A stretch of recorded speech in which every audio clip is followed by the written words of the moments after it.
साहित्य सरोज में बच्चों आपका स्वागत है। तो आज हम बताने जा रहे हैं रचना के आधार पर या व्युत्पत्ति के आधार पर शब्दों के 3 भेद।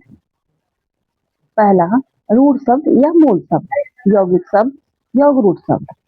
मूल शब्द या रूढ़ शब्द उस शब्दों को कहते हैं जिनके कोई अर्थ हो और उन्हें टुकड़े कर दिए जाए तो उस अर्थ का कोई सार्थक शब्द नहीं निकले, कुछ भी उसका अर्थ नहीं निकले, उसके खंड नहीं हो, खंड होने के बाद उसका जो है अस्तित्व विहीन हो जाता है, शब्दों का कोई अर्थ नहीं रहता है।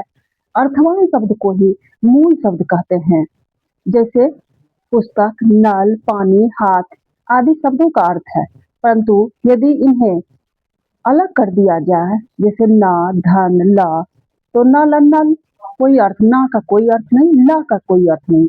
यदि इसे जोड़ दिया जाए तो नल हो जाता है, जिसका कि शाब्दिक अर्थ होता है एक टोटी जैसे पानी का बहाव होता है। तो उसी प्रकार है हाथ, फ में आकार, धन, थ, हाथ एक शाब्दिक शब्द हुआ।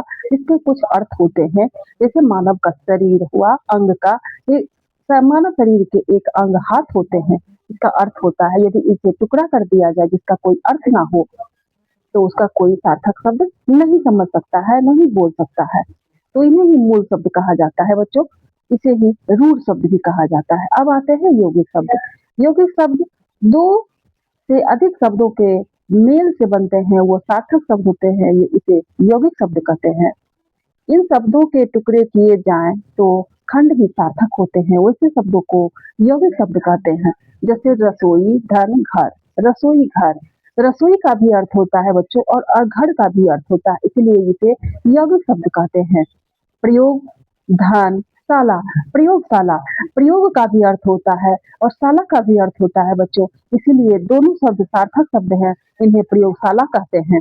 राष्ट्र, धन, पति, राष्ट्रपति, राष्ट्र का भी शाब्दिक अर्थ होता है बच्चों और पिता का भी शाब्दिक अर्थ होता है, इसे राष्ट्रपति यौगिक शब्द हुआ। अब आते हैं यौगरूढ़। यौगरूढ़ उन शब्दों को कहते हैं जिसका अर्थ विशेष होता है, विशेष अर्थ वाले शब्द को ही यौगरूढ़ शब्द कहते हैं।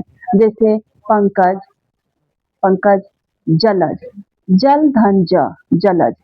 जलज का अर्थ होता है, इसका जलज शब्द का विशेष अर्थ हो गया, पंकज का विशेष अर्थ हो गया, कमल का पर्यायवाची होता है, इसीलिए ये शब्द यौगरूढ़ होता है बच्चों। तो फिर आगे मैं बतलाऊंगी इसके बाद। Okay, bye.